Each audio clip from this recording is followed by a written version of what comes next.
What's up, everybody? Vince, and we got some intriguing UFC news that just came out recently. So, on the UFC Oklahoma card, it looks like Jared Cannonier is going to be fighting Christian Leroy Duncan. This is a very awesome matchup for the UFC's top 15. Jared is coming off of that Michael Venom Page loss last year. Christian Leroy Duncan's coming off of that big win that he just had recently against Roman Dolidze. I think this is going to be a very exciting matchup in the striking department. As for some other UFC news, we're going to do some predictions today as well. We have the UFC Macau card this weekend. Song Yadong versus Davison Figueiredo. We're going to talk a little bit about how that fight might go. But for the Jared fight, just as an early prediction of what might go down there, even though Jared had that loss to Michael Venom Page, he's put on a lot of great performances against some new contenders, including the biggest win that he's had recently being against Gregory Rodriguez, and I think that this is going to continue into this matchup. With Christian, he's had some losses outside of the top 15, and against Dolidze and against Marco Tulio, he was able to show off some pretty unorthodox striking. I don't believe that this will be enough to push back Jared. Jared's fought against other unorthodox strikers before, such as Sean Strickland and Israel Adesanya, and I think his experience from those matchups will serve him well here. I think with Jared, his best weapons are his leg kicks. He has awesome power in his hooks and some of his boxing techniques. Doesn't really throw long combinations with the hands unless he has a guy hurt. We saw that against Rodriguez. He really only started to open up with combinations once he had Rodriguez against the cage and had him hurt. And I do think that Jared will be able to dart in and out like he tends to do, especially in that Strickland fight from a few years ago. He does a great job of getting inside the pocket and then exiting right when he's finished with his combination. And you think of a fighter like Strickland, and I know that matchup was a few years ago. I believe it was in 2022, but I still think the same principles will apply here. If you look at most of Strickland's opponents recently, how much he's able to land those jabs and straight punches, Jared didn't take as much damage as some of Strickland's recent opponents. And I do think that that's a significant factor in this matchup, especially considering Christian doesn't throw a lot of combinations. He's it's hard to compare him to other fighters because he is creative, unorthodox. The best comparison I can give him to is maybe kind of like a hybrid of Adesanya and maybe some John Jones in there too. Not very high-level grappling based off of some of his past few performances. Great grappling defense, though. Did a good job of stopping a lot of Dolidze's submission attempts. So he's got great defense there. As for the striking itself, he loves the spinning elbow. Throws a lot of front kicks, a lot of range finders as well. Has a pretty good jab. Throws a lot of leg kicks. Gives you a lot of different looks in there. And I think he's going to obviously aim to do that with Jared. He'll have a pretty big height and reach advantage in this fight. Well, actually, not much of a reach disadvantage for Jared, because if you look at Jared, even though he's only 5'11" in this division, he's got, I think, of a reach of almost 78 inches, which is pretty crazy for his height. So Jared, that's another factor for Jared that's made him so successful, is a lot of times with these shorter guys like Volkanovski, a lot of their opponents don't expect them to be able to land where they're able to land, as compared to other shorter fighters who tend to have, by comparison, shorter reaches too. So I think in this fight for Jared, you'll see him get in and out like he tends to do, land 1 to 2 punch combinations, throwing leg kicks as well when he's outside of his own boxing range. I think you'll see him land pretty frequently. And then for Christian, you'll see him throw a lot of front kicks, leg kicks, try to keep Jared on the outside. But I do think that Jared will eventually be able to land some good combinations when he is inside the pocket. He did it against Kyle Barhalio too. That was a pretty close fight against the current top 5 guy. I just think at this stage of Christian's career, I think he's going to have a great longevity in this division. I think he's a guy that you'll see eventually reach the top 5 in the next few years.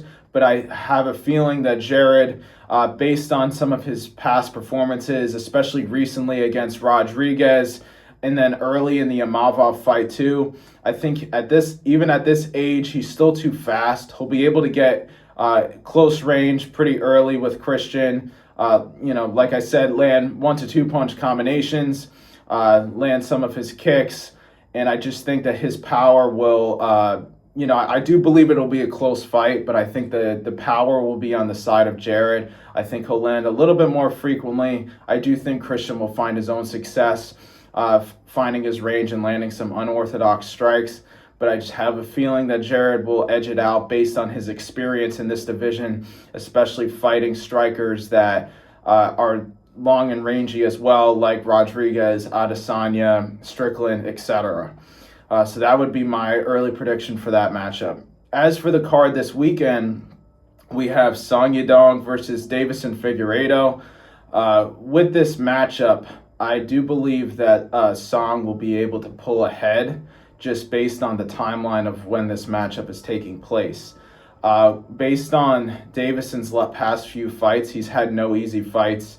He's coming off of the Umar Nurmagomedov fight, even the fight where he was able to get a win that was against Montel Jackson, who's another surging up-and-coming contender as well. And he had that injury against Corey Sandhagen. I just think at this point in time, Davison's had an amazing career, especially at flyweight, where he really put that division back on the map in his fights with Brandon Moreno. And, he really revived that division with Brandon. But I think at this point in his career, he's taken a lot of damage. And at 135, I just think where these other guys are at, especially with their age, I think Song is at most in his early 30s, I believe. And I just think the timing of these matchups is going to be pretty tough for Davison to pull ahead. As for Song, he is coming off of a loss to Sean O'Malley. But the thing with Song is that in all of these fights that he's had recently, including the Petr Yan fight, he's had his moments early. It just seems like as the fight gets later, and I don't necessarily think it's a cardio thing. It just seems that when his opponents make the adjustments that they need to, he's not able to adapt to his opponents making the adjustments. In the Petr Yan fight, he landed a lot of good shots in the first round, including that right uppercut.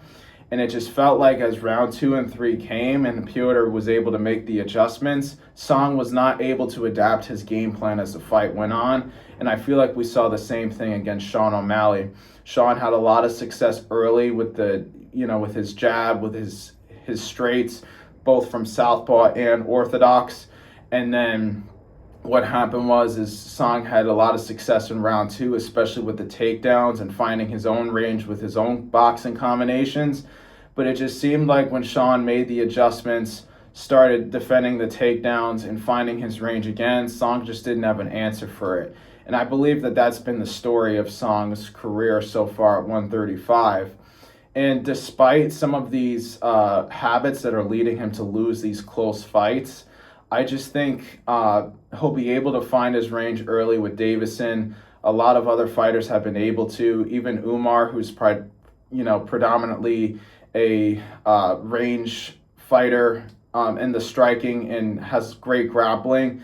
Umar was able to land great combinations there in that fight too with Davison.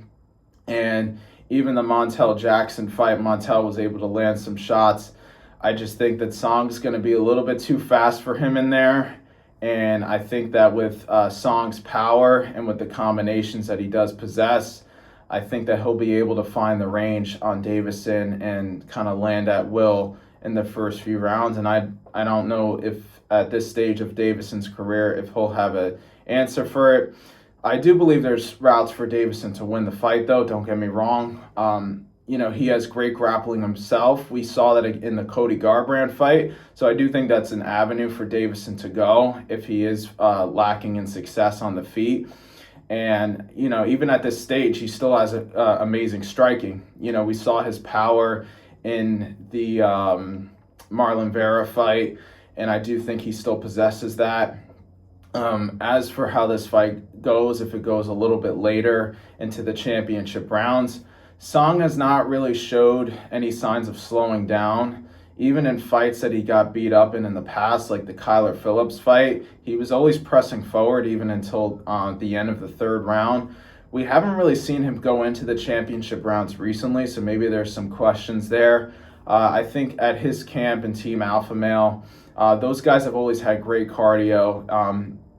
Even guys like Uriah Faber and Chad Mendez, who held a lot of muscle mass in their respective divisions, never really showed signs of slowing down. So I think it'll be the same for Song here. I don't really think the championship rounds will play much of a factor here, but I could be wrong. So I think, first few rounds, you'll see Song find his range, land some good combinations. You'll see Davison respond well with his own power, his own kicking ability. I just think that Song, especially with the wrestling being in his back pocket, and I know there's a lot of criticism to Sean O'Malley's wrestling, and he's even kind of criticized himself, especially based on those two performances against Merab. But if you look outside of those fights, it's not like a lot of guys have taken Sean down. So I think that Song's wrestling is at the level that he needs it to be in case he does need to take the fight to the ground. I just think this might be one of those matchups where you see Davison being a bit of a step behind in this fight. Not that MMA math works, but if you compare their performances against Petr Yan, Song definitely had more moments, and I think Petr had a bit more of a one-sided performance against Davison. I just have a feeling that this fight will play out with the younger man being Song, just being a little bit faster, hitting a little bit harder, having a bit better combinations, and I just think he's going to be a step ahead in this fight.